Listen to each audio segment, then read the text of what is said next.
Hi, y'all. This is Kristen Chenoweth. Hi, I'm Gloria Stefan. This is Sarah Bareilles. Hi, I'm Patti LuPone. This is Lin-Manuel Miranda. You're listening to the Broadway Podcast Network. The Boston Marathon, presented by Bank of America, has thousands of runners running for thousands of reasons. I'm running to raise money for Achilles International, so amputee athletes can keep running too. For every mother counts, because all women deserve access to quality maternity care.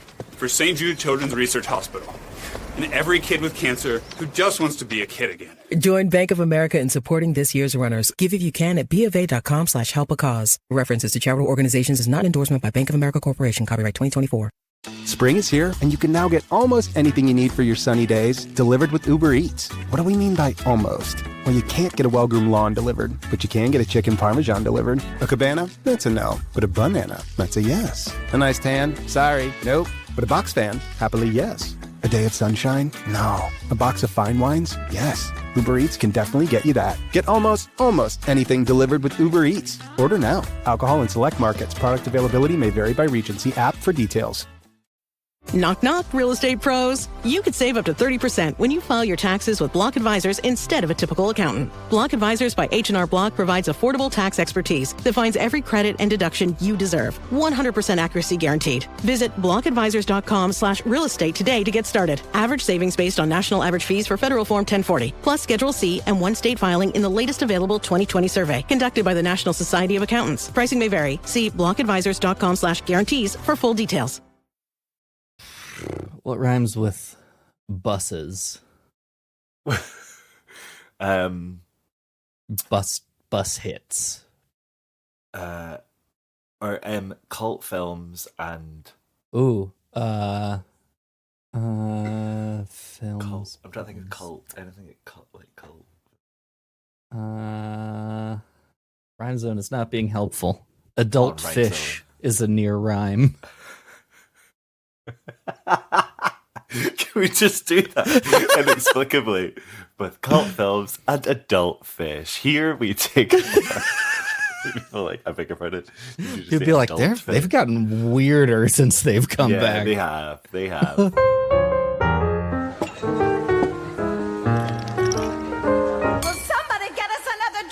Welcome to Jim and Tomic's Musical Theater Happy Hour. I am Tommy. And I am Jimmy. And this is the only musical theater podcast with expressed aromatics and cult classics. Here we take apart your favorite shows, muddle them together with a shot of buffoonery, and pour you a refreshing glass of musical theater conversation. Jimmy, what are you drinking?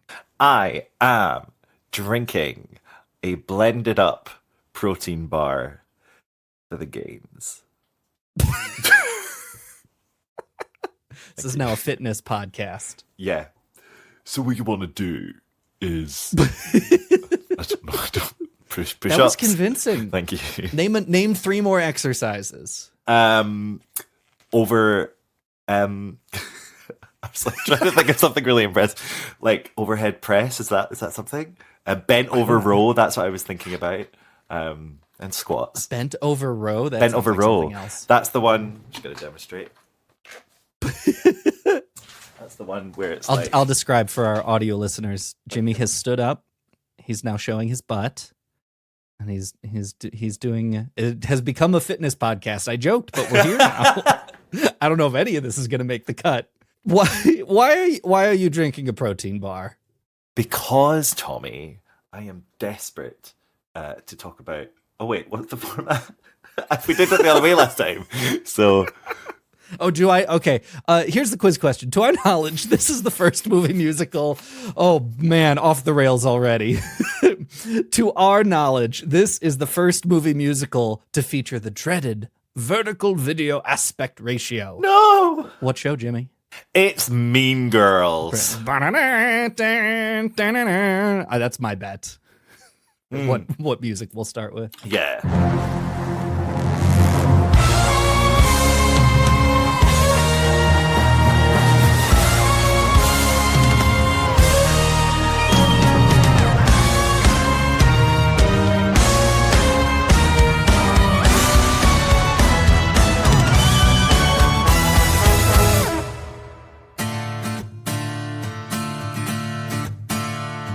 It's a cautionary tale of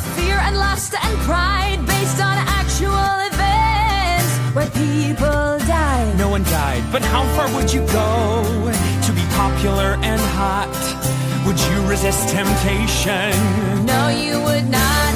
Just admit it. Sometimes mean is what you are. Mean is easier than nice, and the mean can take you far. Maybe this will make you think twice. Kick, lay out, fussy. This is a cautionary tale about corruption and betrayal and getting hit by a bus. You can't buy intent. Knock, knock, real estate pros. You could save up to 30% when you file your taxes with Block Advisors instead of a typical accountant. Block Advisors by H&R Block provides affordable tax expertise that finds every credit and deduction you deserve. 100% accuracy guaranteed. Visit blockadvisors.com/real estate today to get started. Average savings based on national average fees for federal form 1040, plus Schedule C and one state filing in the latest available 2020 survey conducted by the National Society of Accountants. Pricing may vary. See blockadvisors.com/guarantees for full details. Hit a deer? Call Premier. Premier Automotive in North Liberty is Eastern Iowa's most trusted name in auto body repair. Our premier reputation is built on providing superior customer service, accurate estimates, and high-quality work. Our experienced staff guarantees your vehicle is restored and back on the road in no time. Premier Automotive in North Liberty or online at premierautoiowa.com. Drive safely, but if you hit a deer, call Premier. Listen, topical. Yeah, the movie just came out. It just came out. But before that...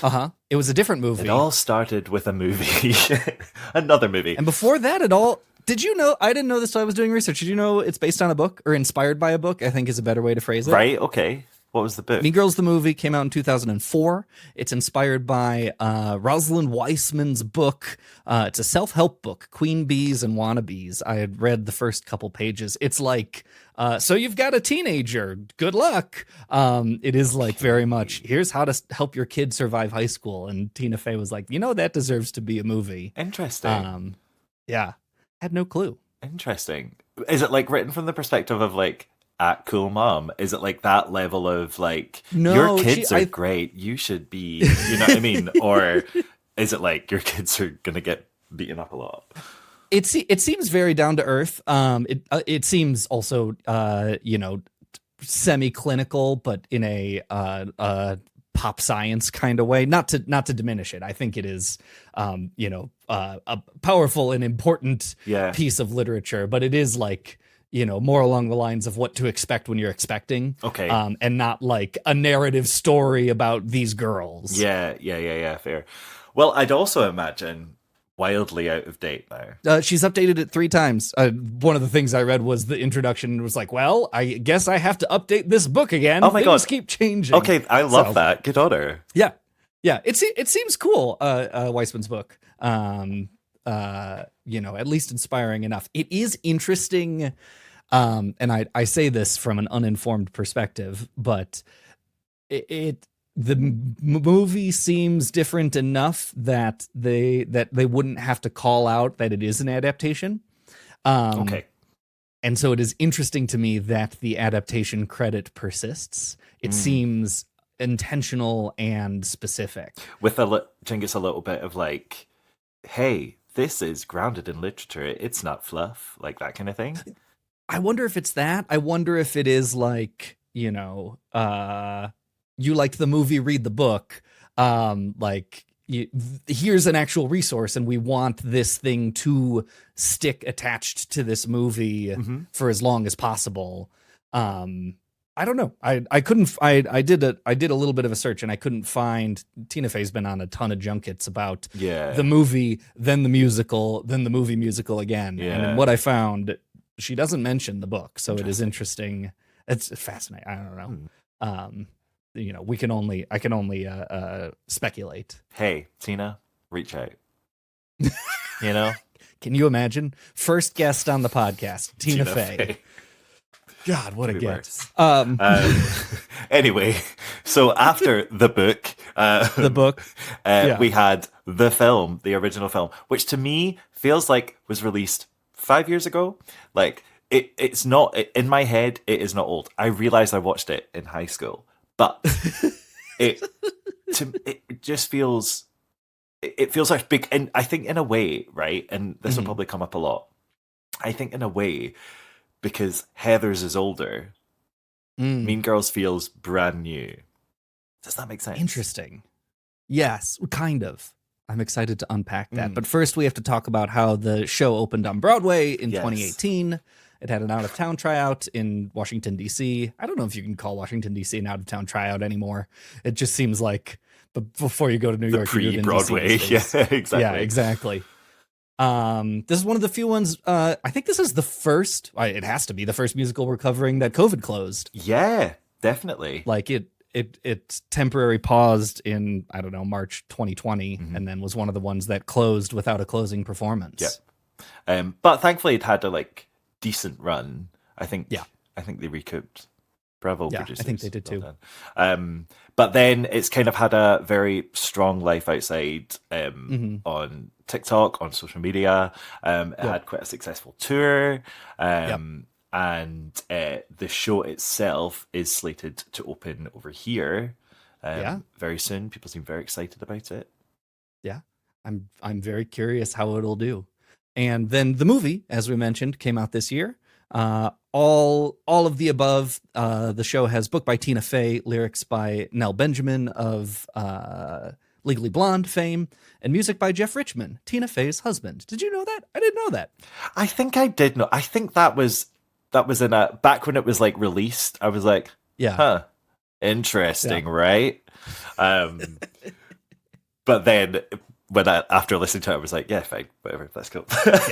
Exactly. But yes, I think. Well, no, we're not analyzing yet. What's it about, Tommy? Mean Girls is the story of high school girls. We follow our protagonist, Caddy, mostly called Katie throughout the show, much to her chagrin. She has been homeschooled, or I guess schooled as her parents do research in Africa, but recently has returned to the States and is entering high school life. And it is an analysis of how does... Tina Fey uses a great set of words in the opening letter to the MTI book, which I'll post in the show notes because it's excellent. Classic. But it is a show about relational aggression among girls. Caddy gets taken in by both Damien and Janice, some of the more outcast high school personas, but then is a sleeper cell with the Plastics, the three popular girls, and drama and hilarity ensues. Indeed it does. So you said this show seems timeless to you. Can I tell you one of my biggest shames in life? Not the show. I'm sorry. The film. Movie seems timeless to you. Can I tell you one of my biggest shames? Yes. So I had missed Mean Girls in high school. My first time seeing Mean Girls, and then several times over, was in college. Right. And so I was in college, in the 2010s, a good decade after the show came out, or the movie came out. And watching the movie, I had this thought several times. I was like, wow, it is really fascinating that they've made this contemporary movie and it's a period piece, but it's a period piece about a recent history, because they don't do that with movies, right? You're not going to make a movie that's set 4 years ago, right? And I was so impressed that the production design and all the technology was hyper accurate to just 6 years ago. And they put all this effort into that. Why bother? Just set it now. All the time, not realizing that it was just a 10-year-old movie. Yeah. And it was not a period piece. It was just set in 2004, and that I was an idiot. So how did you miss it? I don't know. It never crossed my radar. I was, too busy watching Queer as Folk in high school. Weren't we all? I think it is interesting, particularly with Mean Girls. It just seems to keep going, haha, just popping up again in various different forms.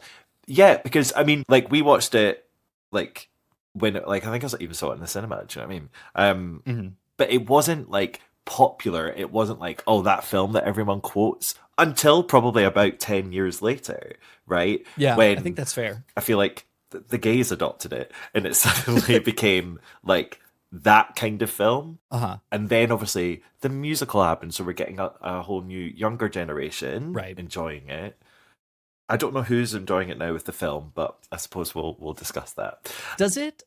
In rewatching it all, I wanted to ask: does this film strike you as American or universal? American. Does it? Okay. This is not it's been a while since I've been in high school.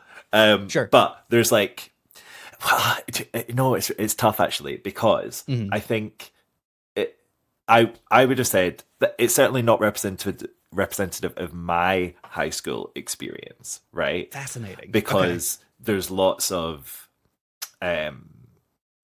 just lots of American things. Your big canteen, for example. Your like school events. Your big flat parties. We got to stop. The fact that you use the word canteen is already wild. Do you not say what would you say? Cafeteria? I'd say lunchroom, cafeteria. Canteen. Do you not have that word, canteen? We do, but I would never call the place where you eat food in a school the canteen. Ever. Oh, funny. I don't think anyone like taught English in America would use that phrase. Well, there you go. Different worlds already. Fascinating. But yeah, well, here's the thing. Have we talked about this?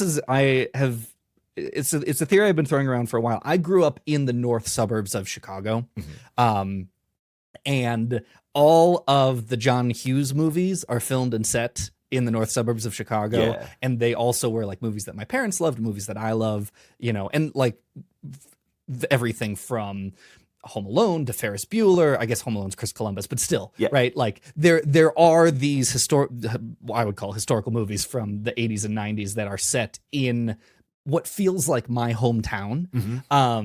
And so I have grown up with this thought of like, oh yeah, this is just what the world is like. Because I see it on the screen. And Mean Girls also is very, very much that. Absolutely. Like, the fake name of the high school is North Shore High. I've lived in the North Shore of Chicago. Like that was the regional name. Like this could be my high school. Some of the scenes in the original movie were filmed in a mall like miles away from where I grew up. And so like this, when I saw it, it still could like reinforced, that self-stereotype, I guess, about like, this is what the world must be like. This is everyone's common experience is Mean Girls. And so I rewatched the movie with some friends who grew up in Oklahoma. And we got on to talking. It was like, yeah, this is exactly what my high school looked like. And they're like, oh no, that's not what our high school looks like at all. Oh, interesting. Okay. Because in my head, I'm like, oh yeah, that's America. Do you know what I mean? Yeah. Because it's the same, like, even like with like Glee. Do you know what I mean? Totally. They're the same school. That's the same school. Everything's the same. But I mean, I would say the interesting thing from a transatlantic perspective, because obviously that's all we can speak to. If you live elsewhere, maybe it's completely different. But certainly from the UK. So, for example, all of the girls' hockey team, like as a friendship group, began calling themselves the Plastics, and so much so that they got hoodies saying as much. You know what I mean? So whilst at the time it wasn't, I think sure as hell it's reframed a lot of like our high school experience, because you're more aware of cliques, having like names, right? And like being like, oh, that's the X, that's the Y. Yeah. Do you know what I mean? Because in that kind of classic thing, when you're at high school and you're reaching and searching for an identity, Mean Girls, the film, did that so well, because it was just really good at kind of just pigeonholing all of these different groups to whatever stereotype they stuck. But when you find that group that you're in, suddenly you just embrace that, because you're like, well, that's us. Do you know what I mean? And I think that has now just kind of become commonplace. I don't know, like I say, it's been a while since I was at high school, so maybe not.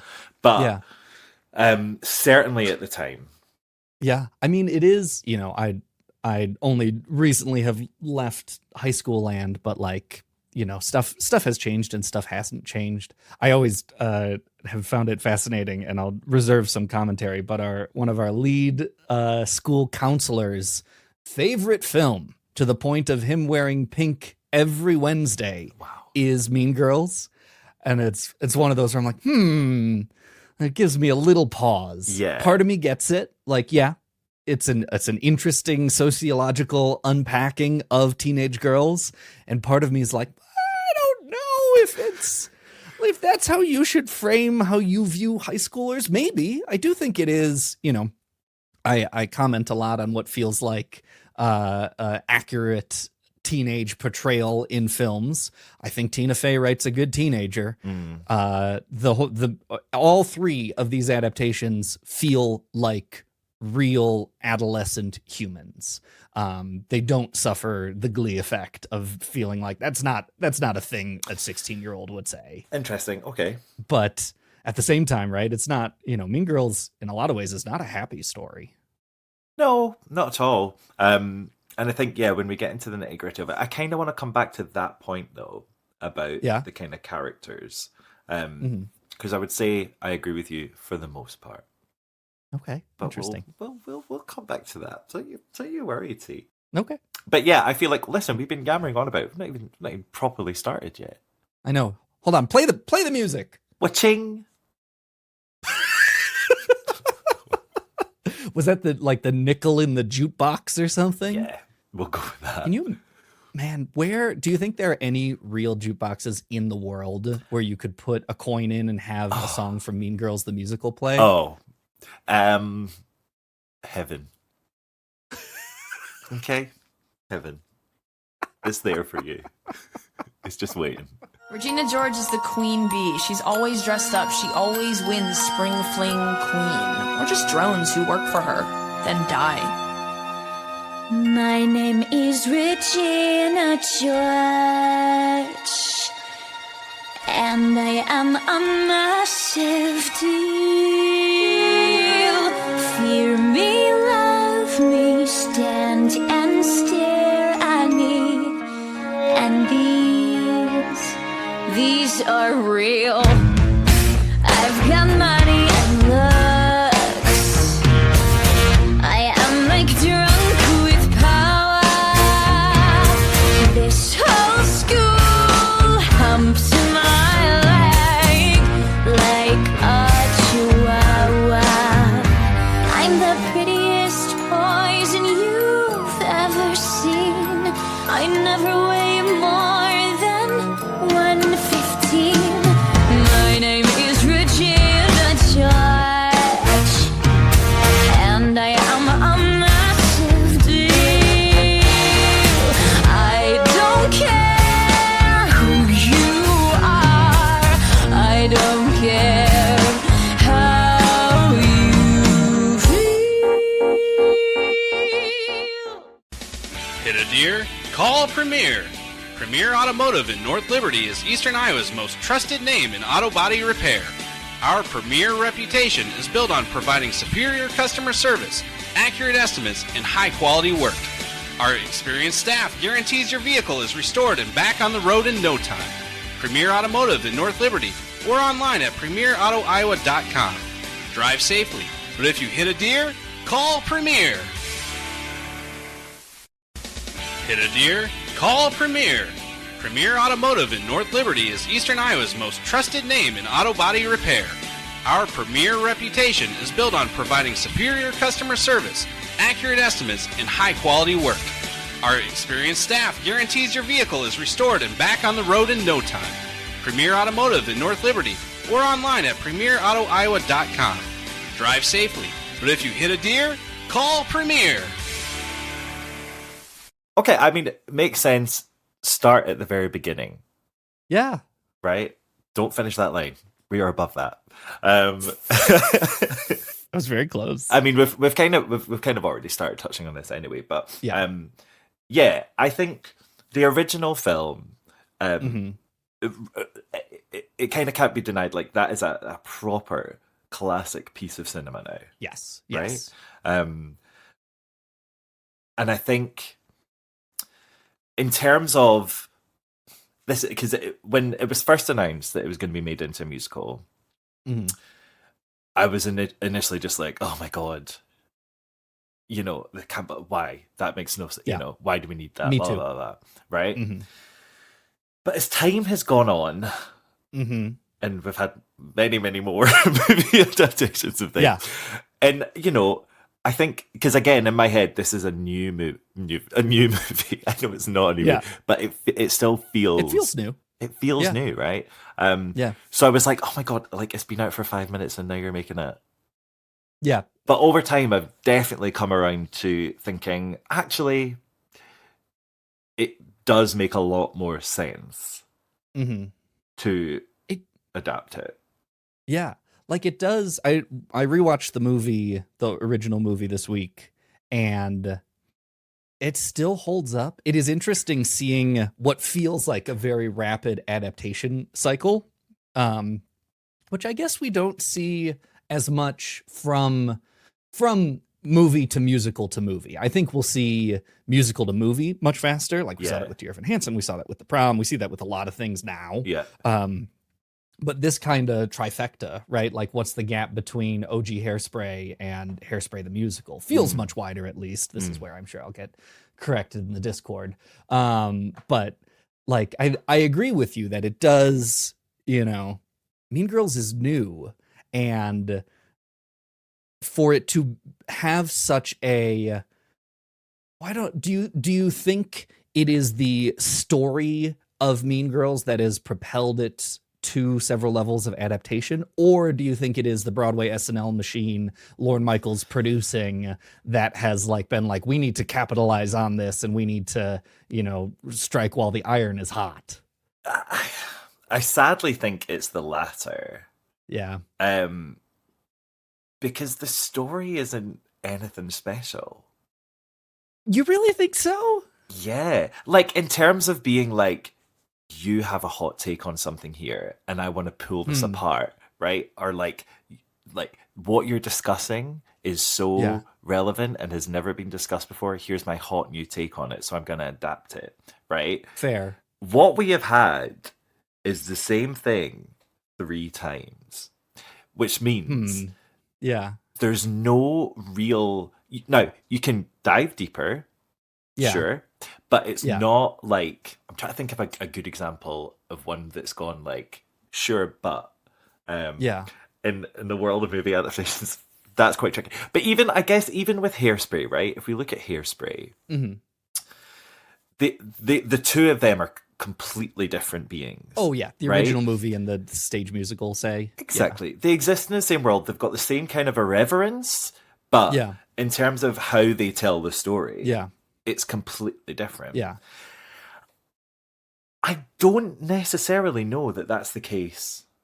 Do you mean to say, though, that like original Mean Girls movie isn't doing much new? No. Okay. I don't mean that. I think it was created and it was like, this is cool. Yeah. This is a cool, you know, they're not really, even at that time, I think we'd had Legally Blonde already. Yeah. But in terms of like putting women at the front of the story, and kind of controlling the narrative from like a teenage popularist, and where they're like strong characters and it's kind of just all about them. Again, as soon as we paint with big broad strokes, 12 million. Right, there's going to be.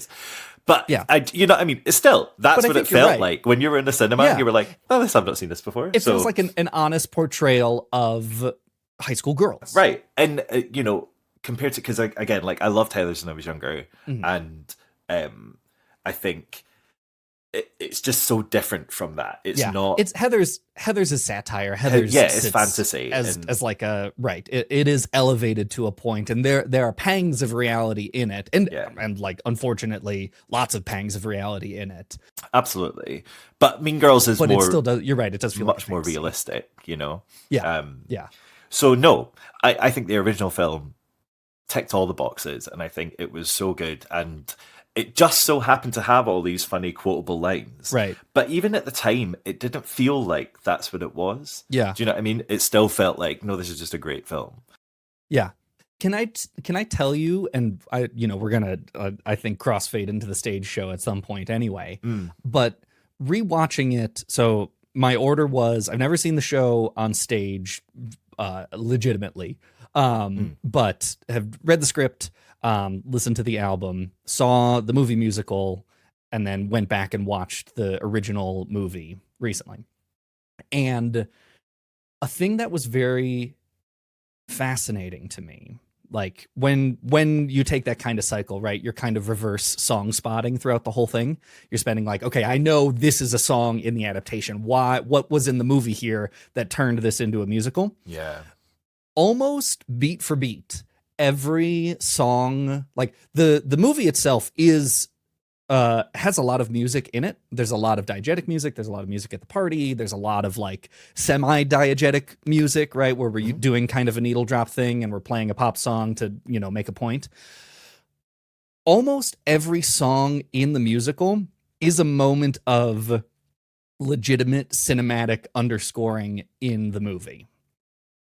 Almost every time we dive into a song in the musical, in the movie, if you listen to it, the soundtrack comes in, and not the pop song that they're playing in the background, but the violins and the, not John Williams, but whoever wrote the soundtrack. It was John Williams who did the score for Mean Girls the musical. Yeah. No, the film. But like, there were a surprising number of things rewatching the movie, like between some of the the imagined cutaways to the all these teenagers are animals, to even some of the third person narration that Caddy does that then they give to the duo in the stage musical. There are a surprising number of mode switching pangs in the original movie that are bread and butter of musical theater. More so than I would say in some other movie adaptations that have become musicals. Mm-hmm. Do you know what doesn't have second person narration throughout the whole thing? Back to the Future, right? Do you know what doesn't have completely fake imaginary cutaways to, what seem to be realistic things on stage? Hairspray. There are a bunch of, I don't know, narrative devices that just exist in Mean Girls that I think are some things that made the movie really good and interesting. Yeah. And they feel so effortless that I think I didn't remember them. I remembered that these moments happened, but they didn't stick out to me as we're using a narrative device here, right? It just flowed so effortlessly that I think speaks to Tina Fey's talent and speaks to, I think I would argue that there was a little bit of magnetism towards adapting this thing in a musical, which is an opinion I have changed. We can go back in time and watch my, when I talked about this before the Tonys, and I think I was on my, fuck adaptations of course, high horse. And I think I've come around to this one. Yeah, I think I probably have too. I still don't think... It still doesn't... I'm not excellent for the ages, because again, it is really good, but it doesn't, I don't know, it doesn't go pow. I don't know, it's really tricky. And again, I think a lot of it is my own mental block that I've put in place for myself, because I'm resistant to stuff like this, right? No, totally. Do you think, can I pose to you, because this is a thought I've had as well, the Broadway production was directed by Casey Nicholaw. Book of Mormon, Aladdin, Something Rotten, Drowsy Chaperone, things I like, things I don't like, things I think that are overhyped. But certainly a directing style that is Broadway. And contemporary Broadway in the broadest of sense, kick lines and jazz hands and and I think sometimes rings as a little vapid, sometimes rings as a little surface level, and is that's why it worked for Drowsy Chaperone. I think that's why it works for Book of Mormon. I think that's why it didn't work for Aladdin, and I think it is an interesting choice for Mean Girls, a show that I don't think wants some of those bigger, broader moments, and makes a show that seems a little forced sometimes in its totality. Yeah, Well, it's interesting because the bigger, broader moments are kind of the stuff that I like. I know, I do like them because they're fresh takes. I think that's it. So it kind of goes back to what I was saying before about, like why are you adapting this? Okay, you have a piece of, fiction. What's making you go, okay, I'm going to take this and run with it, without just going like for like, and I think some of the things that they've done pretty well in that. One of my favorite things is Janice's friend Damien, and I like the way that they've transformed that character and been like, well, he's actually obsessed with musicals, and that fits perfectly well. And the movie character probably could have been, he was too gay to function, as we all know. And it's a really nice, smooth transition. But it then allows you, as a song spotter, to be like, okay, well, great. We're just going to turn the whole lunchroom scene into a big old, like, Broadway fest. It's a delight. And it's really good. And it's done really, really well. And I like that. Like, I think that rings well. I agree. Well, I was going to say, like, then on the kind of flip side, there's stuff that's just like the same. Karen. They do really good stuff. Again, it's like there's so many like there's some really good stuff. Because I love what they've done with Gretchen, and I really, really like that they've kind of delved into that. And I actually think some of Gretchen's solo, was it What's Wrong With Me? I can't remember. The Music Box one? Oh, wait till I tell you about the movie. Oh, great. The What's Wrong With Me song, I think is actually beautiful, and I think it's a really, really nice, honest number. And then Karen has Sexy, which is fun. It's so fun, funny. But I think it's so funny, Jamie. I know, but I'm also like, if you're going to go for it, let's flesh out these characters. Let them flesh them out. Do you know what I mean? It's just... And maybe I'm being nitpicky. I think I'm probably being nitpicky. You can't do that with everyone, I guess. But I don't know. I find that really interesting, because I do think Karen and Gretchen, in all three, to be honest, for like, I think this is the success of the OG movie and rings true through the other adaptations. Is it is a wonderful balance of a not quite surface level character. Like, I think you take Karen and follow her all the way through, and like, she's dumb and she admits it, but she's also complex. Like, she has, we were watching it last night, and I used the word complex dumbness. Right. Like, completely. Is more than just a stereotypical wrong, vapid girl. And like, I think Sexy sits as a number that like underscores all of that. It has this, I cured sex cancer joke, which is this hilarious, vapid, dumb thing.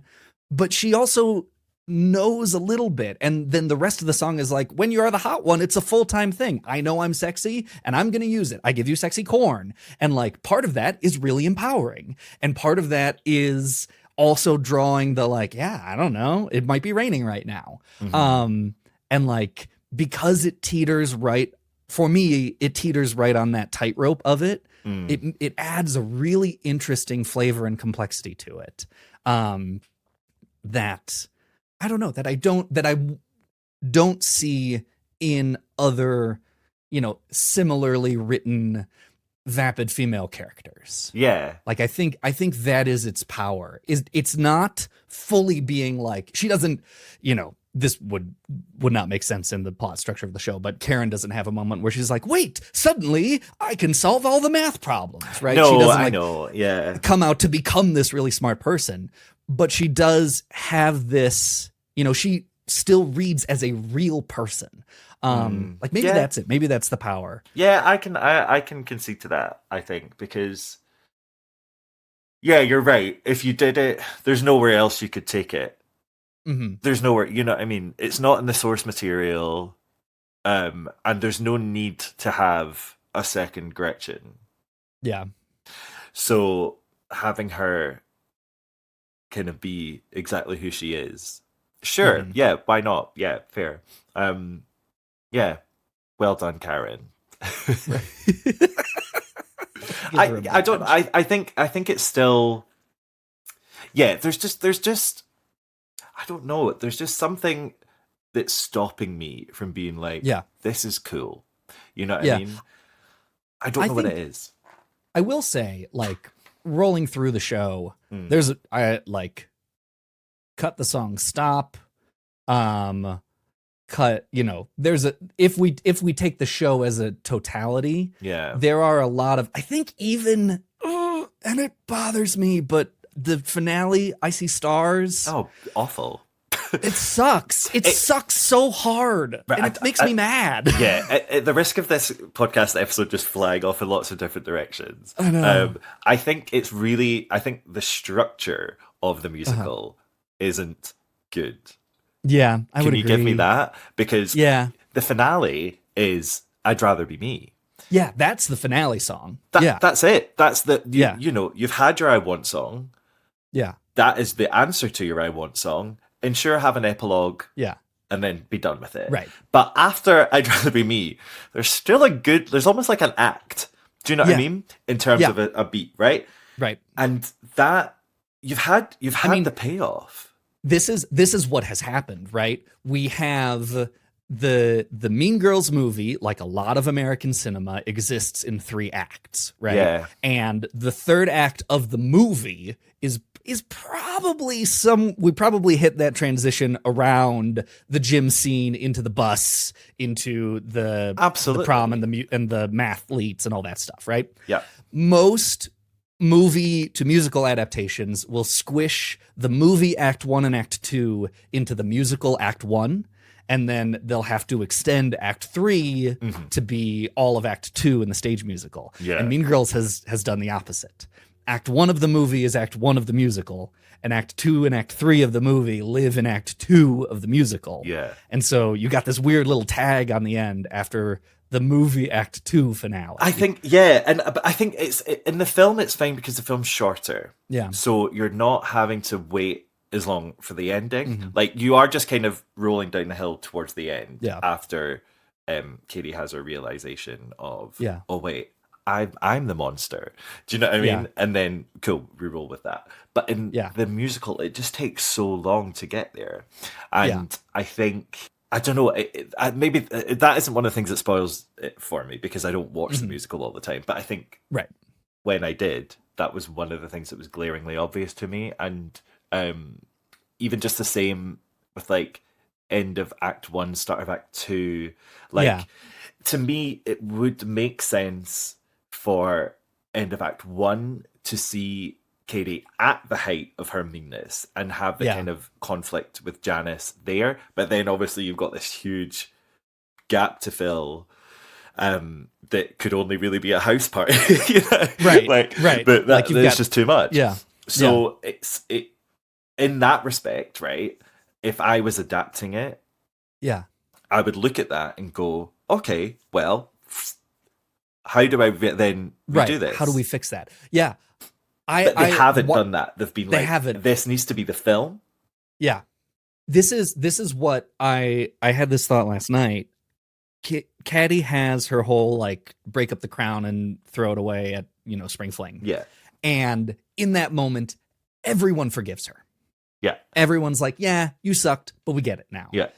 And I don't think either her monologue in the original film nor I See Stars is a convincing, powerful enough. I don't know what would be to be like, hey, remember how I was a complete and total asshole? Yeah. I'm sorry, right? Like, you look really pretty. Yeah. Like it is much more, she has much more, I don't know, veritas, truthfulness, like when she apologizes to Miss Norbury in the math classroom, right?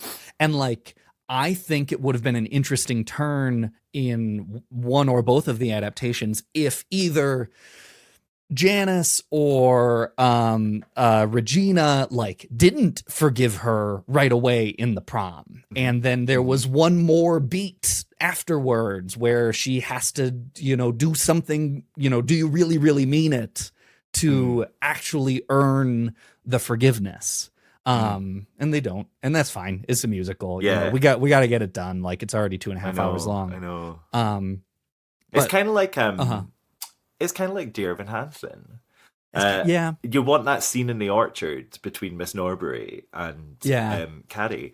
That's the kind of like, I fucked up, and then she can respond however she needs to respond. But you're right. I think that would be a much more poignant ending and a much more like kind of grown up ending. But obviously it's a big old Broadway hit, so therefore let's have a big old song about inspiration. Right, Woo! Exactly. Yeah. Well, okay. Will you hop on my segue and can I tell you about the new movie? Let's ride. So your best friend screwed you over, acted nice when she not nice. Well, I have some advice, cause it's happened to me twice. Here's my secret strategy, it always works because the world doesn't end, it just feels like it does. So raise your right finger and solemnly swear whatever they say about me, I don't care. I won't twist in knots to join your game. I will say you make me mad, and if you treat me bad, I'll say you're bad. And if I eat alone from this moment on, that's just what I'll do. Cause I'd rather be me, I'd rather be me, I'd rather be me than be with you. Hit a deer? Call Premier. Premier Automotive in North Liberty is Eastern Iowa's most trusted name in auto body repair. Our premier reputation is built on providing superior customer service, accurate estimates, and high-quality work. Our experienced staff guarantees your vehicle is restored and back on the road in no time. Premier Automotive in North Liberty or online at premierautoiowa.com. Drive safely, but if you hit a deer, call Premier. So I assume that it hasn't made it to Scotland. So it has. I've just not seen it yet. And listen, one of the reasons why, and I appreciate, listen, we're podcasters. I should have seen it. Whatever. I will throw my hands up and say I'm an appalling researcher. But at the same time, enough of my friends have seen it and they've been like, hey, it's trash. That I'm like, I'm not going to waste my money. Okay. I need to drop this on you. You loved it? I loved it. Wow. Unabashedly. I had an amazing time. I thought it was fantastic. I thought it was one of the best movie musical adaptations I have seen in recent years. Fascinating. Yeah. Okay, so I'm curious. I'm willing to sit back and let you monologue at me because I can't come from any perspective here because I haven't seen it. So I'm not going to say and there's no point in saying like, well, my friend said this. Sure. The only thing I will hit in straight off the bat, and I have heard this from the recording. Yeah. Your gal who plays Katie, is not good. One of the notes I took while I was seeing it in theaters, and I think this is a thing that's Did you bring a notebook into the cinema? Yeah, I'm that kind of guy. You're so gay. Also, funny. Can I tell you? So I saw it with my boyfriend and one of our friends, and then there were two other people in the theater, and that was it. And like we didn't go at like noon on a Wednesday, we went at like proper movie going time, and no one was seeing this movie. So much so, full sidebar, there are two movies coming out soon that are both about imaginary friends. I'm not going to remember their names, and I don't care enough to look them up. One of them has Ryan Reynolds in it, and Steve Carell voices an imaginary friend, and it feels like Mr. Megorium's Wonder Emporium. It's like happy, and the secret life of imaginary friends. And then another one is like a Blumhouse horror movie about like an imaginary teddy bear friend that seems to go on a murderous rampage. Oh yeah. I do know it, yeah. They both I bet on paper have very similar synopsises and seem to be coming around the same time. And I'm very excited for people to get the movies confused and go to the wrong one. But we sat down in the theater, and then the two girls who were also watching it with us came in a little later and sat down behind us just in time to see the horror Imaginary Friend trailer happen. And it played, and then they like kind of giggled to themselves and then leaned forward and like, "Hi, sorry, are you guys here to see Mean Girls?" And you turned around with your notebook going, "Yes." Yes. In my head full 180, like horror turned around, like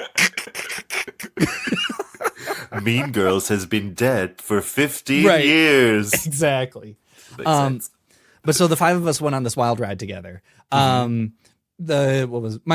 point was, I think a lot of contemporary movie musicals are doing this. They're stuck in a world where they're trying to adapt stage music to the screen, and it is informed by a lot of the ways that people do music videos these days. And I think I don't mean from a production visual aspect, but I mean from a sound production aspect. Yes. And a lot of the sound just sounds close and NPR, but the music is, built to be Ethel Merman from a stage, right? And that is really incompatible. Like the clips I've seen of the Chalamet Wonka do that, like he's got this mousy little voice, and like I don't think he's going to be a great singer anyway. But they've also not recorded him doing this like big belty, far away microphone sort of stuff. Yeah. And I think it comes across as a bad performance. I think that is what's called. I noticed that a lot with a lot of Caddy's songs, with a couple of the other songs, that like the production isn't what I want for something that was a stage musical. No, which is unfortunate. Not at all. I just think I completely agree with you. This does seem to be a trend. Mm-hmm. That I'm really not liking, because if you think about the producers, Hairspray, right? Yeah. I listened Big, to the belty, movie recording more than I've ever listened to the Broadway recording. Even though the Broadway recording has Big Tall House. Listen, I don't care. Yeah. I just prefer John Travolta. But that's a wild hot take, but we don't need to explore it now. Yeah, exactly. Have we done Hairspray? I think we have. No one knows. Nobody knows. No one knows. It's been 8 more years. No, but I think because the production on it is exemplary, right? Yeah. The production on this stinks. Yeah. The sound production sucks. It sucks. This is why you need to see this movie. This movie has some of the best filmed musical numbers I have seen in recent years. Okay. So some things you should know, and spoilers for you, sorry, but you're going to have to deal. I know the story. Spoilers for anyone listening. Things they've done that are masterful turns. Mm-hmm. To keep the narrative structure of the musical and to readapt a lot of things that exist both in the original movie and in the stage musical. There is an entire filming yourself on a cell phone, theme to this whole thing, right? Yeah. Whenever someone is direct addressing, it's to a TikTok. Yeah. Whenever it's a narrative beat that's like, here's a cautionary tale, it is Janice and Damien setting up their phone to film a piece, which is a masterful way to instantly like take all those beats and just immediately reuse them. Because and it has a wonderful double-edged sword, right? Because it is, or not double-edged sword, two-barreled shotgun, let's call it. 1-2 punch of you get to reuse all the like stage address that happens on the stage play. And you get this added commentary of teenagers feel this pressure to always have to perform because you could always be making a TikTok right now. You could always be putting yourself on the internet right now. And that it also contemporizes it in a wonderfully effortless way. And it comes back, right? Like instead of photocopying the burn book and tossing the pages everywhere, you get a like hyper speed montage of social media TikToks of like, did you hear that this is happening? Oh my God. And it is at least to my nose on point for like contemporary social media use. It's exactly the sort of thing a, teenage girl who is attempting to do this sort of thing would do, right? Just go viral on social media and take down one of their friends. And like these beats happen over and over again. The presence of phones, the presence of filming. So like that's a whole thing that's happening through the movie. But then you get some like wonderful, the whole Regina's song in the party, Someone Gets Hurt, is stunning. They take the whole Halloween party and like, Regina snaps her fingers and everyone freezes and what's his face is across the room watching this. Why can't I remember his name? Aaron Samuels. Aaron Samuels, thank you. And she has this whole music video sexy dance, but then all the other Halloween party goers fall into this like, hip hop, crunk, background jerky music video dance that she like weaves in and out of effortlessly, all while singing Someone Gets Hurt. It's beautiful. It's stunning. Yeah. It is the perfect. It is what a contemporary movie musical adaptation should be doing, right? It is taking some beats from the land of music video, but it is theatricalizing them. It is elevated enough to pull you out of the kind of verisimilitude of the story, but not so much that you're like, why are we just singing right now? Like it still feels real. It still feels impactful. But then you also get I'd Rather Be Me is almost a oneer. Janice like leaves the gym and the camera follows her, and then she's got this beautiful, I don't know if it's really one shot, but it feels like it, like that follows her through the weight room and through music class, and she's just walking through the high school singing about how she'd rather be me. It feels like a finale more than Stars does. Right. Yeah. And like they should have moved it around anyway. But like some of the cinematography in this thing, some of the staging of it is wonderful. And then they add in a couple extra beats that like tickled my adaptation musical theater brain. During the apology section in the gym, the like trust fall section. So throughout the whole movie, there's been a lot of the music is pitched as diegetic. The band kids are always following the singers around, just playing whatever the music is.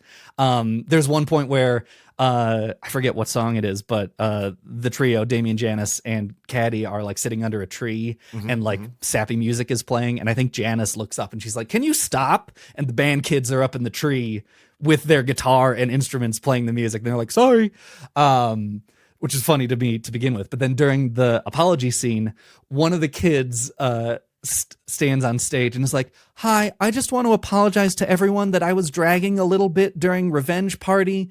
And I felt like, I know it's a song that really needed to move fast because we needed to get through a lot of exposition and possess the story along, but I'm just sorry. I'm just still working on it." And then the principal turns to Miss Norbury and is like, "What is she talking about?" And Tina Fey's like, "Don't worry about it." And then she trust falls. Like, I love that shit. That's so funny to me. Yeah. And like is like, I think the tried and true sort of thing that follows through every adaptation of this, from the original movie where we see Lindsay Lohan watch like the new plastics appear and then they get fake hit by a bus, and then the narrating Lindsay Lohan goes, "Just kidding, that didn't really happen," to the musical where they're like, "And people died, nobody died," right? Like there is this kind of self-commentary underlying that is always based on the medium that they're using, that like still adds and adapts and does interesting new things. Like Renee Rapp is killer. I could talk for days about her performance. Yeah, I'll give you that. I love her songs are incredible. Oh my God. Like, wish her all the best. Talk about thank you for inviting her to your award show, the Jimmys. So I'm putting my bottle down right now. Listen. Okay, can I tell you something? This is an exclusive. and any of my friends listening will will enjoy this. So, for my birthday, hopefully this year, if not this year, then next year, I'm gonna start the Jimmy Awards. Spelled Jimi. There's no copyright infringement. Yeah, no, it's completely different. And you're on the other side of an ocean. The Nederlanders can't get you. They don't care. No. So, obviously the Jimmy Awards are we haven't really spoken about the Jimmy Awards, which is weird actually, isn't it? I mean, they seem new. Yeah, I am of mixed opinions, to say the least, but continue with your award show. I'm obsessed. I love them. I think it's everything I want. And it really upsets me that we have no equivalent here. And I understand why. We have many less schools, you know? Sure. But it's time to make a change. And so I want to start. Now, it's not going to be high school. It is going to be initially Glasgow-based. I think that's great. Amdram Awards. Yeah. Heck yeah.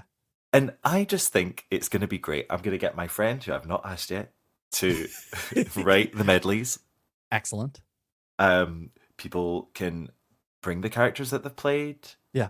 I'm going to say I think I'm going to just biannually every 2 years. Yeah. So that we can get a good stock, because there's not that many shows. You know what I mean? That's fair. Will you allow the major controversy of 2018 having 2 Quasimodos on stage at the same time?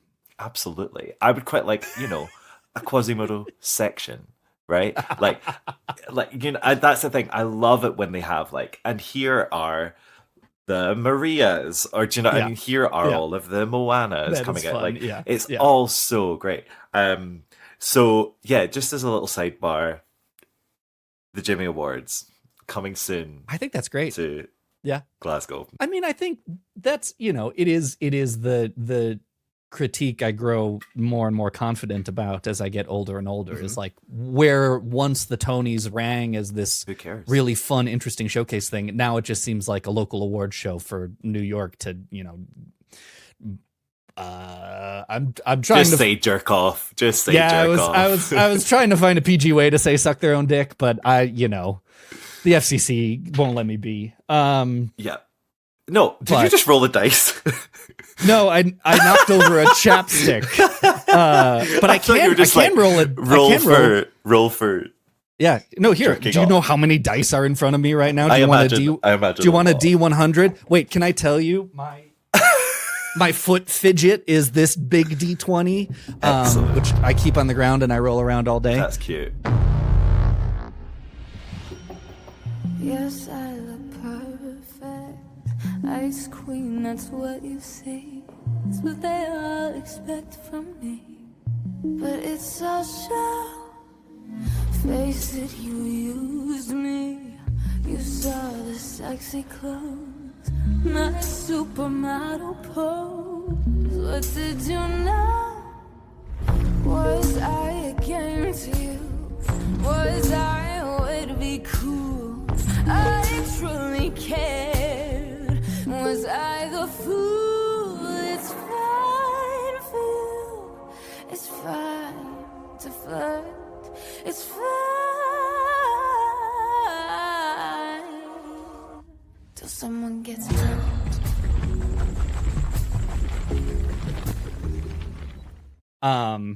Anyway, pardon my dice hyperfixation. Yeah. But yeah, the Tony Awards is like a local awards group. And I think this is my mixed opinion about the Jimmy Awards. I love the idea of elevating young artists. I think it's a badass thing. One of my favorite things about the Jimmy Awards is every kid who is on the Jimmys gets money, gets a scholarship. It's not like it is a competition, but you just get money to be there to begin with. Excellent. Wonderful. More of that, please. And do you know who Jimmy was? I actually don't.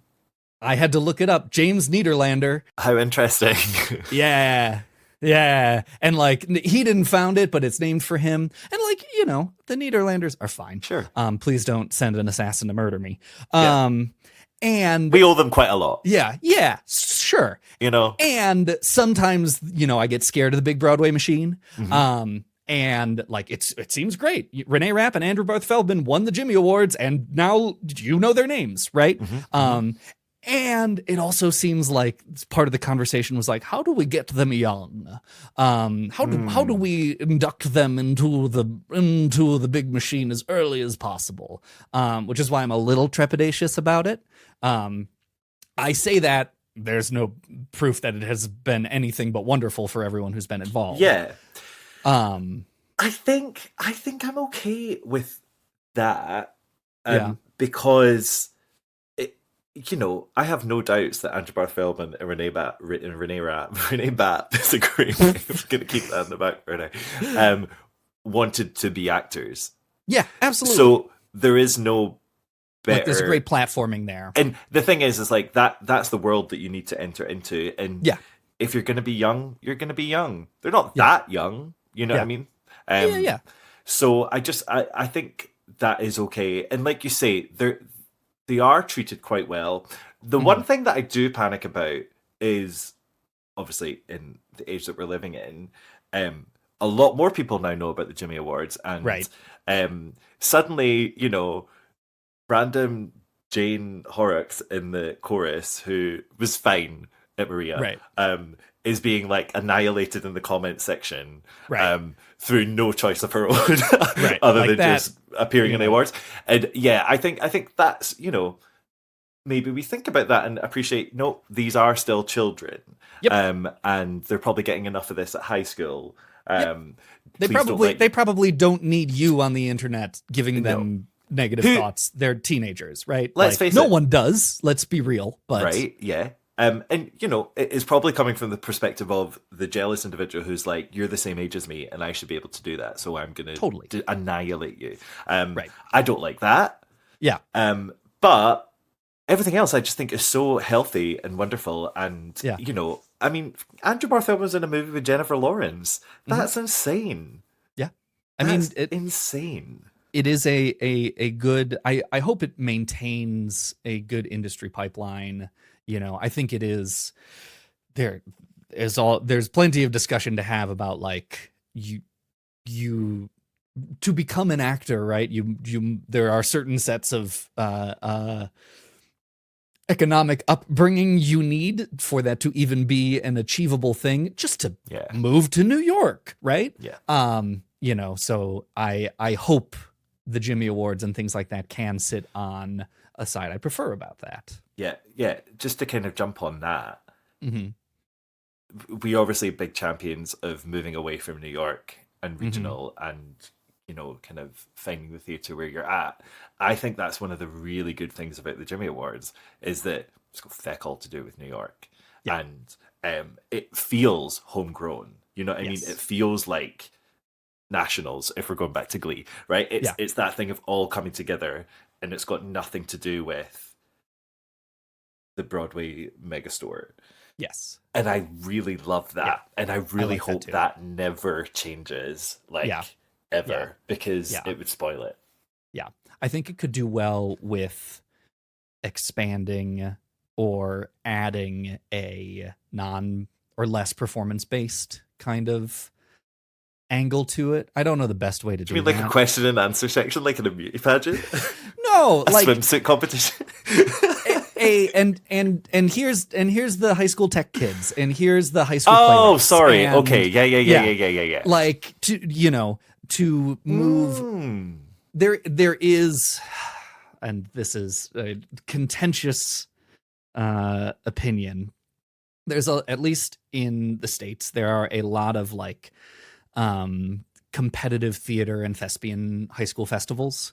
That you bring a show, and often, man, there are a bunch where you are not just judged on your performance of the show, but how quickly you set up the set, and there's a bunch of weird rules about all these different competitive drama competitions, and each state and each municipality have their own weird rules about them, and I always hate them because it's always we took first place in performing our 30-minute adaptation of Green Grow the Lilacs, and it's so that's not it is a frustration that runs deep, in my opinion, about high school theater and high schools in general, right? Is sports get overfunded in schools and drama gets underfunded, and part of that is our, default monkey brains do a better job of dealing with competition and like, beat the other guys, right? There's something that tickles a lot of our brains, and then that bubbles up into the football team getting brand new field and the art team having to make everything out of cardboard and trash.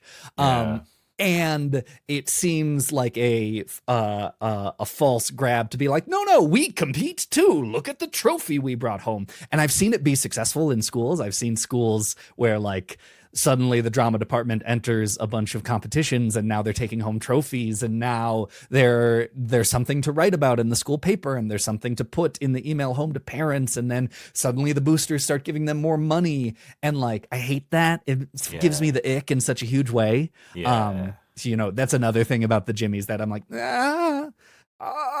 and it sits in a nice place right now where it is still very hugely celebratory, and it's why I like that everyone gets a little bit of a scholarship, and it's not just a competition for the one big pot of money, but it kind of is. And I can see how in 5, 10, 20 years, right now, schools are picking shows to send so that they can send their kid to the Jimmies, right? Like, gotta be careful. Yes. However, and I do like mostly agree with that. In fact, pretty much all agree with that. But one of the things I'm trying to challenge myself on, right, is this concept of doing something for X purpose, right? Sure. Because we've said a lot, go back to Beetlejuice episode, right? Where I was like almost crying because TikTok exists. Yeah. And I was saying about how I'm just lamenting you writing, because everyone's going to be writing the TikTok song, and which one's the one that's going to go viral, and which one is, whatever. And I think at the time I was really annoyed about that. And I think it's an inevitability. Sure. And I think it's gone beyond theater. Every musical artist now is writing something, the next catchy TikTok song for TikTok. And I'm kind of trying to sit in that mode of like, okay, it's happening. Yeah. How can we make the most of this? Do you know what I mean? And how can and trying to like trust creatives enough that within the confines of the media game, that they'll be like, yes, I do need to write the popular TikTok song, but I'm going to do it this way. And actually, to bring it all the way back to Mean Girls, everything that you've just described to me about the film, if you had told me that out of the context of like the joy that you have for it, I think I would have been instantly repelled. Yeah. Because I'm not a TikTok person, you know what I mean? And so I'm like, why am I being forced to see this again? Yeah. But that's the point. That's what's happening right now. Right. Okay. Yeah. And listen, I've reached that stage in my life where I'm like, hey, not for me. That's fine. You know what I mean? It's for somebody else who deeply appreciate it and understand it. Right. Yeah. So I'm trying to sit in that a bit more. So with the Jimmy Awards, and if high schools are like, we're gonna do Frozen again because we know we have an Elsa. Exactly. And she's gonna go far. Right. Because listen, if she is that talented, fly away, Elsa. Why not? Because it's done. It's not like the high school gets a huge amount of like notoriety. It's mostly. I mean, couldn't tell you where Antibar Feldman went. Couldn't tell you where Renee Rapp went. Couldn't even tell you what city they're from. That like it's still so much focused on the person that I think as an educator, and I'd be interested to hear your take on this one. Like, I think I would just be so I would be so excited from a kind of selfless. I mean, it's probably not self. I've just finished watching The Curse. Have you ever seen The Curse? I have not seen The Curse. Okay. Well, we won't go into that then. But it's kind of about that. So yeah, it's not selfless because I'm getting something from that. But it comes from a perspective of like, it's still kind of selfless. I'm championing you. Like it's all about you. I mean, I think I don't know. you my mind races with a lot of points that you bring up, and I think we are both living in this kind of, I don't know, new 2024 takes on ourselves. Yeah. Because we often, I think once an episode, bemoan kind of our like desire for conscientious art making, which I think in the past and will continue to comes across as gatekeepy. Yeah. And not just for us. I think our industry still, right, is wrestling with this. Like, I don't want to get into how everyone is reacting to the Heartstopper kid in Sweeney Todd online right now. And not just like, okay, I'm going to get into it. Not just reacting to him, but reacting to fans of Joe Locke who are going to see Sweeney Todd for him, and then also being like, but they don't know how to go see a show. And I'm like, fuck you! Like, they're going to see a show. Also, shut up. It's the blandest revival ever of Sweeney Todd. Yeah. Who's offended? Who's offended? He looks like he's doing a fantastic job. Exactly. You're just searching for a reason to be outraged. And it's the same people who are leaving comments on the, Jimmy Awards things, and it's the same Mean Girls who this musical's about. But like, I think we are in a cultural conversation, or maybe it's just on my mind, about career and hobby and job and, what you do with your life. And, we are entering at least a new cultural conversation about like your job isn't your life, your profession isn't your existence, but it can be. And, you can live kind of on a spectrum of those things. And so then it comes back to, right, like, I think kind of at least the American educational system kind of sucks in we're setting you up to live in a cubicle and work your job and do these things. And it's just true. And that's just a part of it. And like, that's, it is terrible and terrifying that we have resigned ourselves to that existence. And in the same way that there's this Broadway industrial pipeline of creating professional actors who are 14, who are 15, right? Like, you're still in that place where you should have all the joy of figuring out what you want to do. Yeah. And also, you're right, being able to hold, but if this is what you want to do, like, go for it, run for it. How exciting, how fantastic. I have no doubt that Renee Rapp's drama teachers are like, fuck yeah, just so happy and so excited for this young person that they've worked with to be seeing such great success. And I do think it is a tough thing to hold both those things, but a valiant goal as well. Like, you phrased it better than me. It does strike my brain, like making TikToks, making content is a whole through line through this new movie musical adaptation. Talk about like it is interesting. Mean Girls OG 2003, 2004 came out just before Facebook. But also strikes a bunch of beats of this, like, no doubt that gossip and passing notes and kind of social status has been an always extant thing among adolescents. Yeah. Only magnified by our hyperspace, instant gratification ability to talk to each other. Yeah. And then to now come back around, like the commodification of instant entertainment that can come from anywhere by recording a TikTok, now still present in the same piece of media.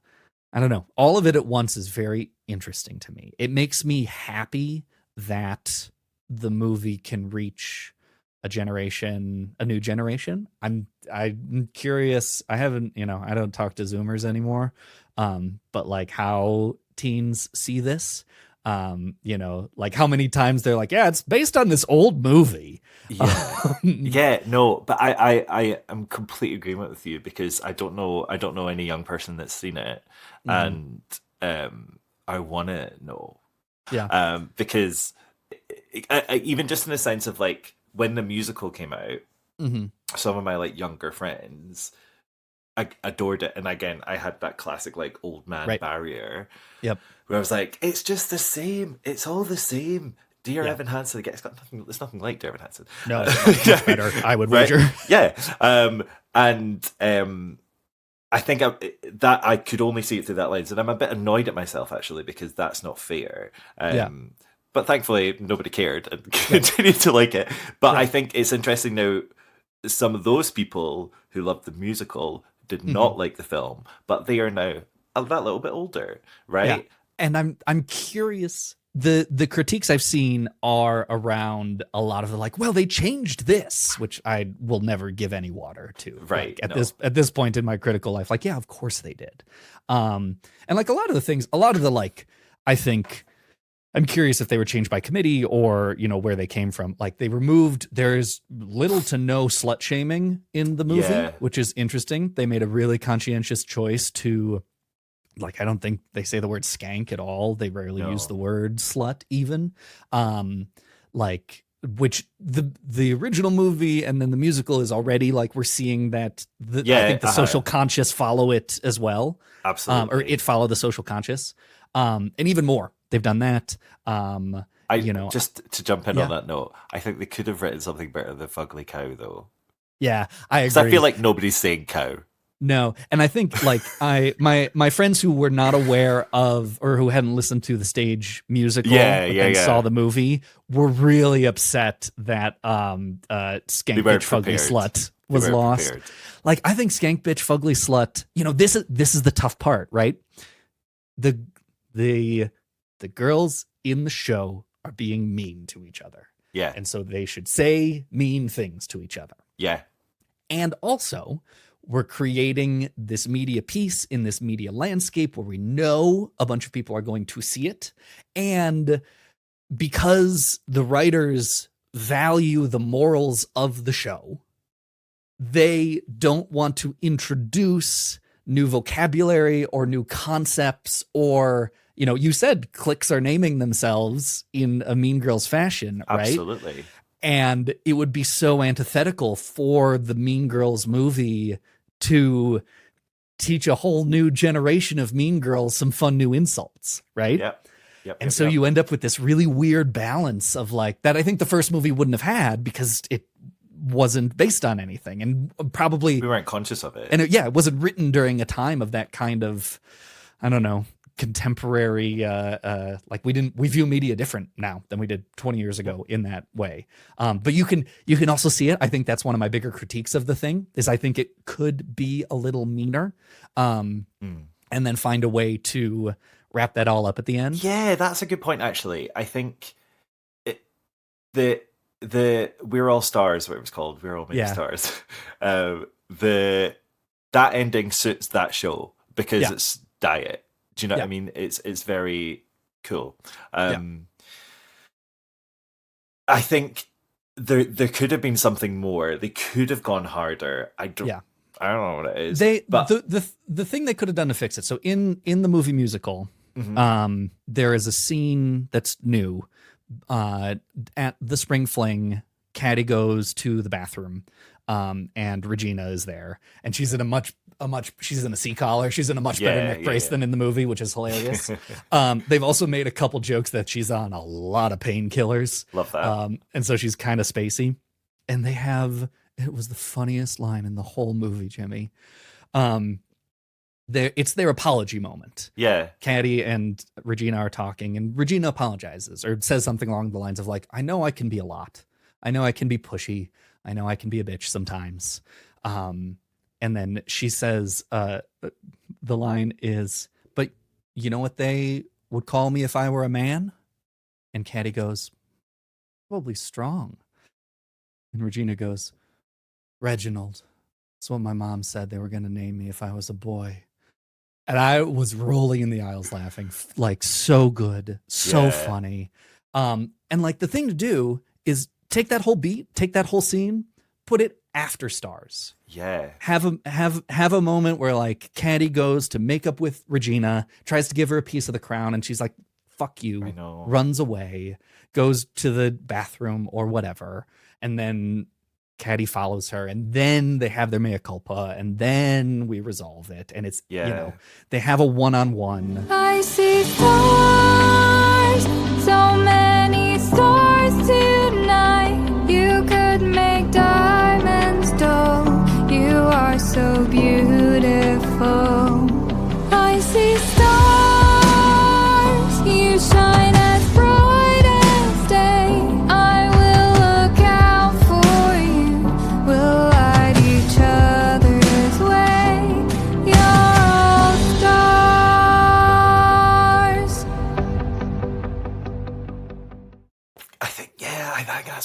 for it. I do. I want it to have a smaller ending. I think that's it. I just think that the finale's so insincere, and I know that it's a musical, and I know that it's 2024. Right? We can do that. Well, it's not that. They were doing it in the 70s. Do you know what I mean? Like, you're right. I just got cast in Pippin. You can't. Yeah. We've obviously talked about Pippin a lot. Thank you. But like that ending, is great because it's this size. Do you know what I mean? You don't like trust your audiences. Again, it goes back to the thing, trust your audiences.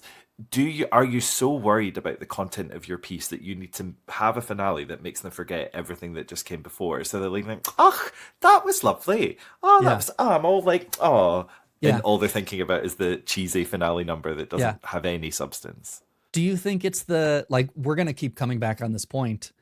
Do you think it's the business? Do you think it is, we want people to be happy about our show. I did the Iceman cometh and nobody cameth. Like, right. And so you must. Yeah, I think so. I think and again, we weirdly talked about this in the Pippin episode, right? Yeah. Where when we talked about the two different endings. So before the Theo ending, you had the very bleak, trapped, but hey, that's what you get for a musical comedy. Right. Ta-da! Ending, right? Yeah. Which is so weird, but cool, right? And then you had the Theo ending, which is like an improvement, right? But it's still it's a little bit more musical. Right. Right. But it's not a big, showy, the prom-esque finale number, right? Yeah. Yeah. And then you've got this.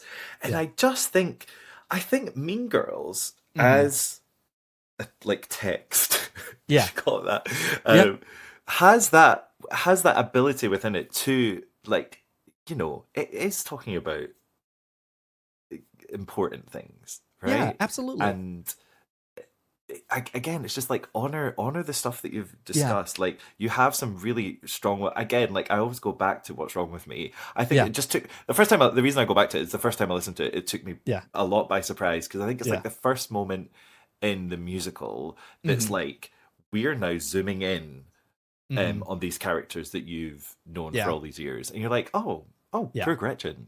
I have bad news. It does not sell well in the movie musical. Oh yeah, you were going to talk. So why? What's the issue? She finds the music box in the in Regina's closet and just sings about it. It kind of comes out of nowhere. It's one of the first. There at that point, most of the other songs seem so wildly non-diegetic that you there's so much of a mode switch that you get them. But in that moment, it's the first time she opens the music box and just kind of has this feels very bizarre, out of body, what's wrong with me, and reflects on herself. And in the broader picture, they cut a lot of songs, including Where Do You Belong, which is a damn shame. Biggest loss of the thing. And it's a movie. I'm not going to sit here and be it's different, right? You got to cut stuff for time. But keep Where Do You Belong, cut What's Wrong With Me. Where Do You Belong, big production number, very funny. No, and it just kind of iconic in a way, right? Yeah. Damien doesn't have any solo songs. Well, he does. He has... At the Winter Talent Show, he sings the lyrics to the iCarly theme song in French, a la Edith Piaf. Does that mean anything to you? Is that a reference to something? Edith Piaf is I know who Edith Piaf is. Yeah. And I know the iCarly theme. Yeah. I don't know why we're singing them together. Because gay. Because he's right. Because that's what a Zoomer would do. Listen, it's wonderful. It's excellent. It's so good. And then they're yes, and for extra credit in French class, now singing the iCarly theme song. That's so funny. But that's the only solo he gets. There's a really good. Oh no, that's Kim Possible. Move on. I was going to say there's a really good cupcake remix of the Kim Possible theme tune. Just stick it in with the show notes, why not? We'll put it there. Yeah. That is a shame, actually. That's a big shame that he's not like this. Because again, that, like I said earlier, that's one of my favourite things about the adaptation. Is that, but then I guess it doesn't fit your medium. It fits a stage.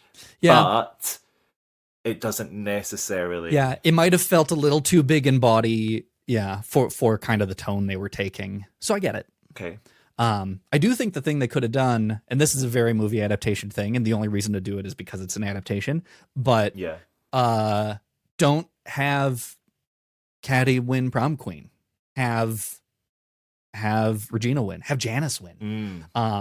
Do like Janice storms out of Trustfall Land, sings "I'd Rather Be Me," and we get a little bit more like, hey, look at this Janice kid, she's cool. And then she, I don't know, needs some fleshing out. But like, take another twist, right? Absolutely. If you know people are going to be upset that things are different, make it more different. Make it more different. Yes, exactly. Because that's the thing is if it just feels different, guess what? You're gonna accept it a lot more than if you are trying to be so strict to the beat. Yeah, that you can't veer off the rails in any way. It's interesting because I remember, I can't remember, there was a review of Broadway that I read, and they were talking about the classic thing of like, anytime anyone quotes something, the show stops for 5 minutes while everyone laughs and whoops and cheers, and then they proceed. But then they were talking about like when stuff like that didn't then land, it was also like even worse in a way, right? And I think that is probably where I have most of my issue with the show. Yeah, I would agree, because they felt the need that they have to do that. Yeah. And I think that's a shame. And I think it's such a trap. I don't know. It's still, I hate it. Glen Coco. It's pointless. Take it out of the context of the original film. Yeah. Right? No, not even that. Take it out of the context of the viral, well-quoted piece of info, right? Right. It's in the meta narrative of the film. It's not in in the film. He says, "For you go Glen Coco," and then leaves. It's a throwaway line. In many ways, it's a completely forgettable moment. Right. But this is the problem with the like, I think it's the trap of the adaptation. All of the mimetic lines of the original movie, like "Get in, loser, we're going shopping," is on screen for half a second, right? Yeah. All, on Wednesdays we were pink is a throwaway. Yeah. All of these lines are very funny because we don't sit with them, but then they became funny, and then this is the trap of adaptation, right? Yeah. If you don't put it in, you're not taking the parts of the original thing that were good, that were funny and fun. But if you do put it in, you're dragging along with it all of the exterior baggage that lives outside of the original piece of media. Yeah. And so what do you do but include it? I suppose. But yeah, I mean, I exactly like what everyone would have kicked up a fuss. But then I just feel like it gets in the way of them writing something like special. Yeah. I will say the movie musical, and maybe this is the solution. They do it. So Tina Fey and Tim Meadows are back. Which is hilarious. And I think they do a really good job of bringing them back into it again. And like, you can tell they're doing things where it's like, hey, get it? Remember when we were in the first one?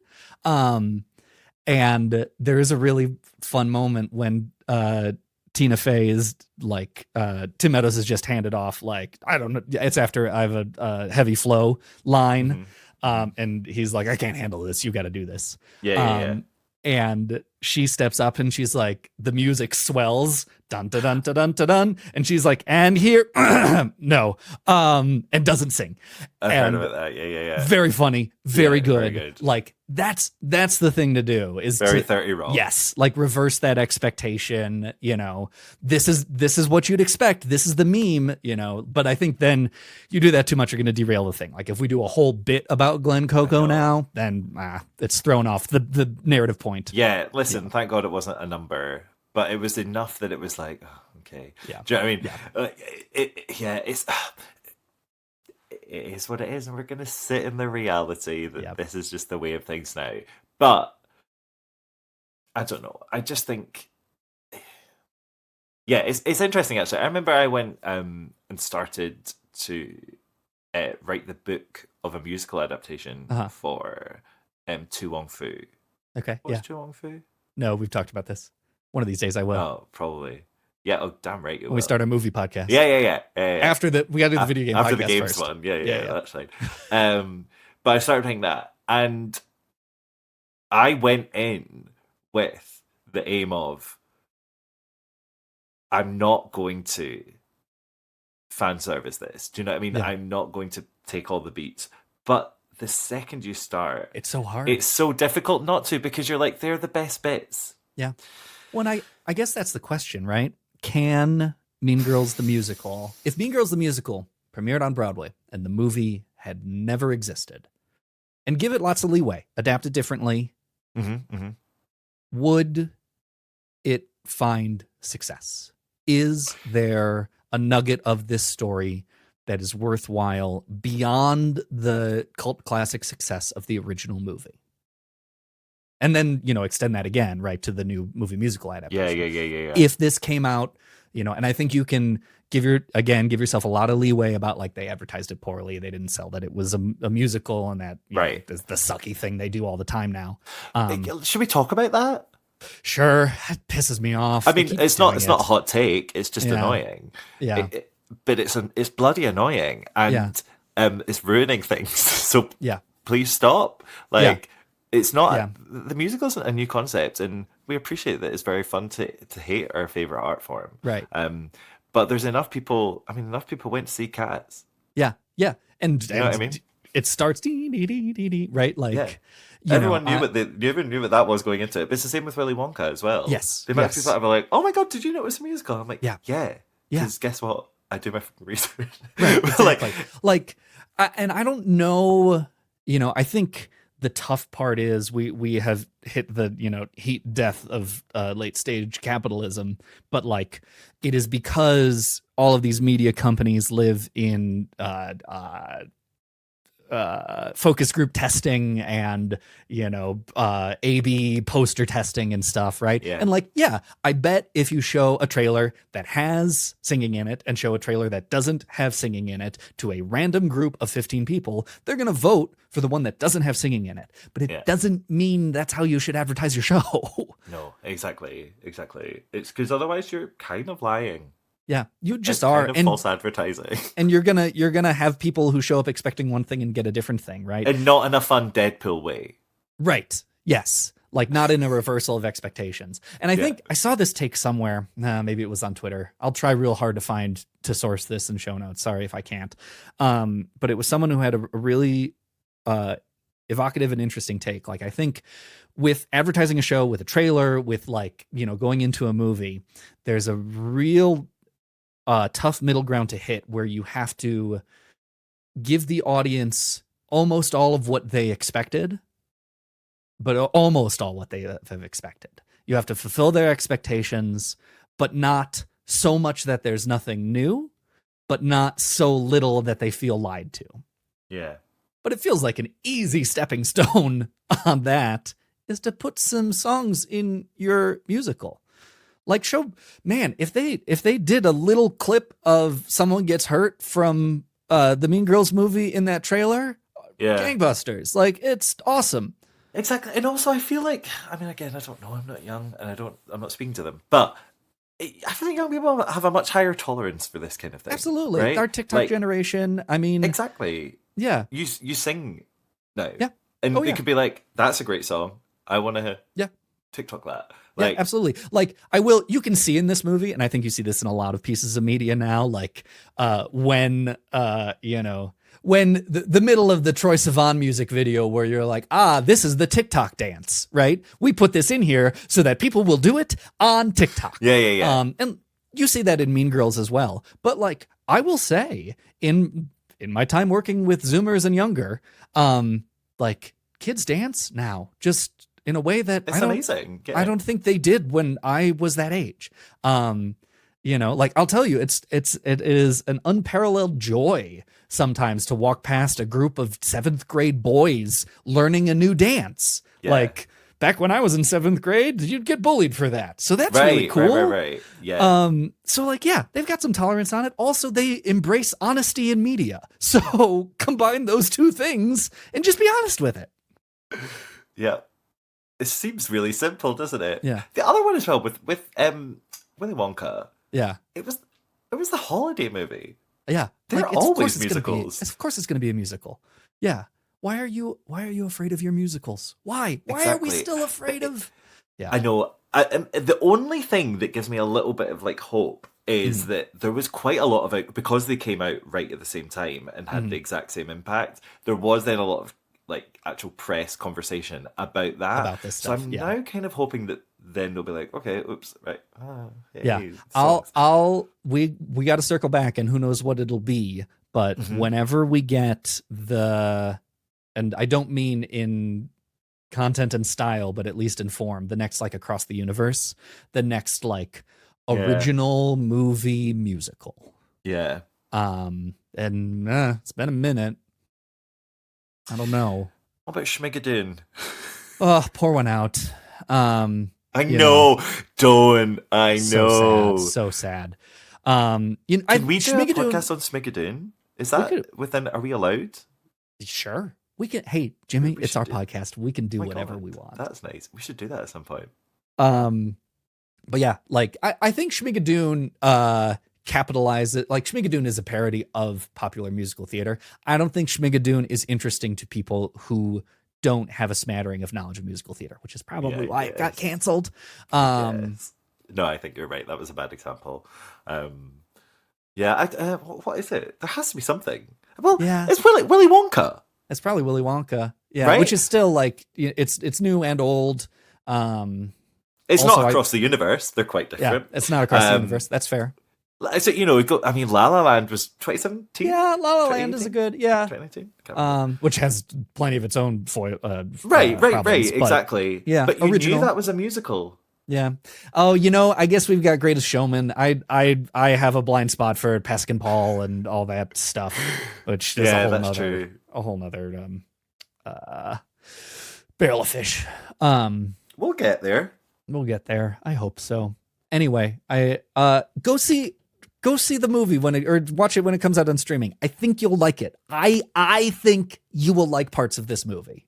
I am now. I think you will like parts of this movie. No, I'm probably inclined to agree with you, and I would see it. It's a musical. Yeah. I just think.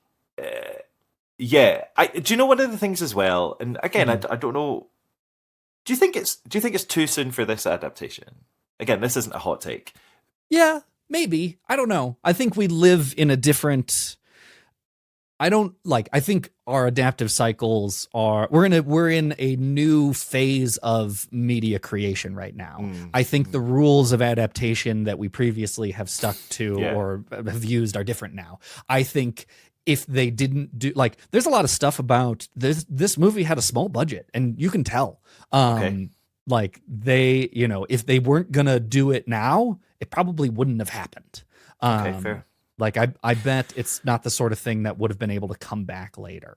Do you know and what? I think, I'm gonna correct myself even, right? Because I know, even though I've still not seen it, from what you have described, it sounds like it's a better adaptation than the stage adaptation. I think it is. And I don't think, and because of the way the media landscape is, I don't think we would ever end up with Mean Girls, the movie, has now been adapted into Mean Girls, the movie musical, right? Yeah. They do it on stage first.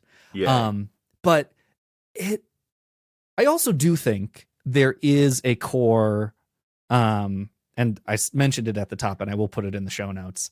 The MTI script, which is freely available online, you can read it right now, has a beautiful letter from Tina Fey, Dear Theater Teachers and Students, about how she's really excited for this to be a high school musical. Right. Okay. And I think that's really cool. And I think that part of it is important, and the movie musical might be a more evocative, interesting, cool adaptation.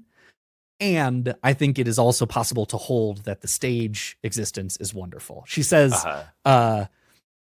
I've been looking forward to high school productions of Mean Girls from the day we opened on Broadway. As a former drama club member, I knew that a show with 5 female leads, underlined, would be great news for most schools. As a former youth theater director, I hoped that letting students play characters their own age with a story that they can relate to would be fun and lead to some great conversations. And that is 100% true. Like, as a high school theater maker, yes, like with my full chest, 100%. Mean Girls is an excellent piece of theater to exist in the High School Musical theater canon. This is a good place to mention it. I'll go on here because I love it. Creating the high school version of the show, we felt it was important to help you perform the version of Mean Girls that best suits your community.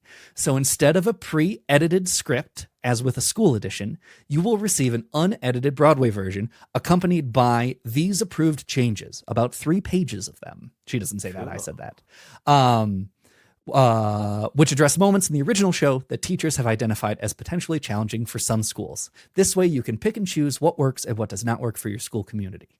Beautiful. Should be the gold standard for how school adaptations happen. And they're well thought out. They're, as like you can see what they're going for. You can see why the change was made. And it is one of those things, like I put in the show notes, you asked Hamilton Megachurch. High schools change scripts all the time. Theaters do it across the world. And like, when that terrible megachurch did that shitty adaptation of Hamilton and live streamed it and MTI still didn't fully shut them down, no one actually has to worry about adapting scripts. Like, I get it, and we should stick to the art, and I don't think it's a bad idea, and no one's going to come sue you. So to go through the effort of putting all these things in is less of a like, legally we have to do this, and is more of an artistic like, hey, we really want you to do this show. Yeah. And here are some creative ideas so you can feel comfortable doing it. And like, I love that so That's deeply great. And truly.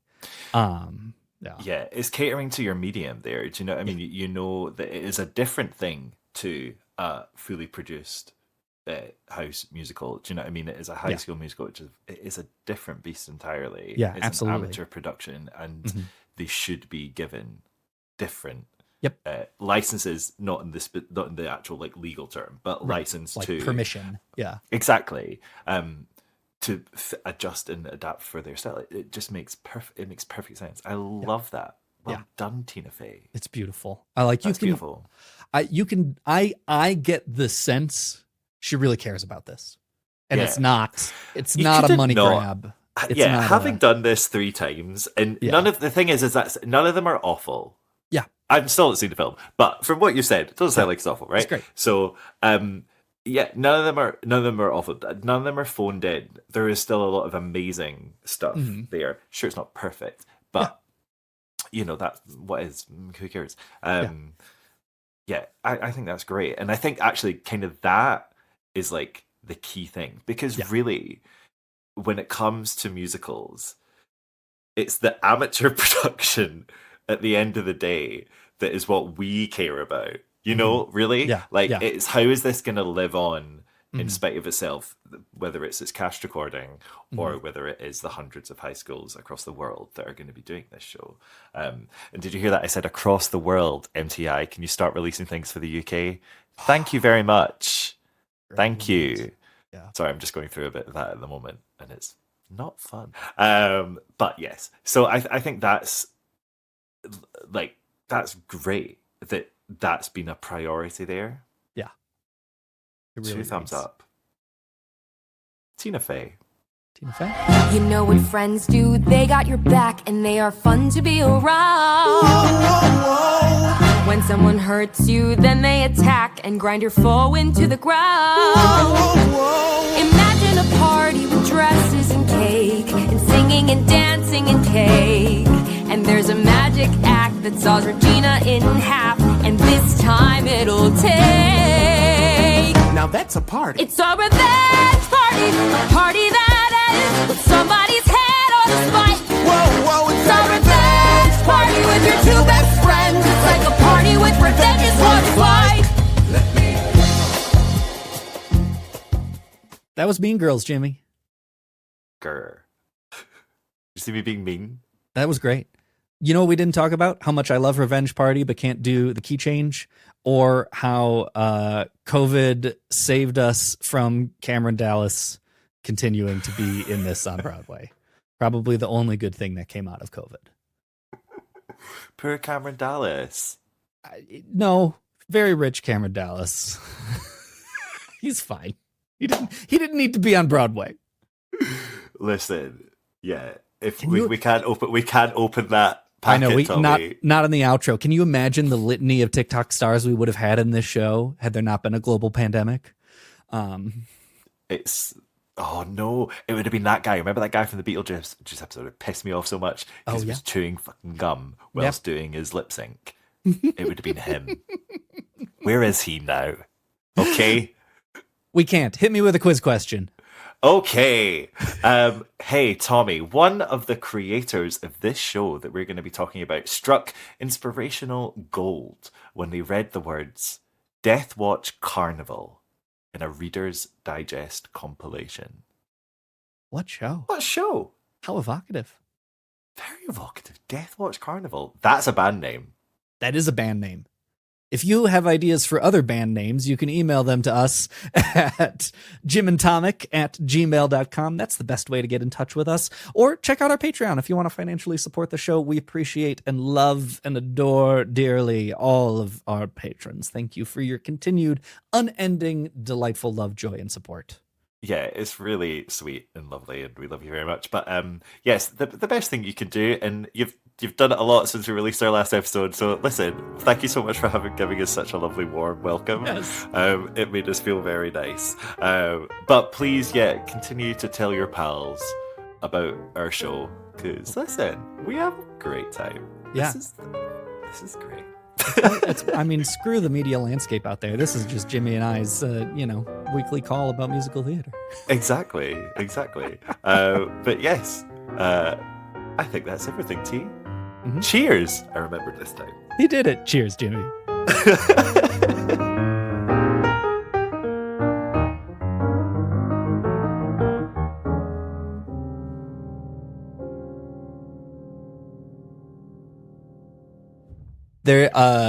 I very much picked, there's a TikTok scheduled where on video, you not knowing do this, and you look great. Good. and I made it a TikTok for that reason. Thank you. Listen, by the end of this year, this podcast will have found me love. Hey, it's Leslie Odom Jr. here on the Broadway Podcast Network to tell you about the Rise Theater Directory, a program of Maestro Music. Rise is a national online resource designed to connect and empower backstage and administrative and creative theater professionals from underrepresented backgrounds. If you work or aspire to work in the theater community, this can help you find your next project. And if you hire theater professionals, search the Rise Theater Directory to find your next team. Create your profile now and get more information by visiting risetheater.org. That's theater with an risetheatre.org, because only together we rise. Hit a deer? Call Premier. Premier Automotive in North Liberty is Eastern Iowa's most trusted name in auto body repair. Our premier reputation is built on providing superior customer service, accurate estimates, and high-quality work. Our experienced staff guarantees your vehicle is restored and back on the road in no time. Premier Automotive in North Liberty or online at premierautoiowa.com. Drive safely, but if you hit a deer, call Premier.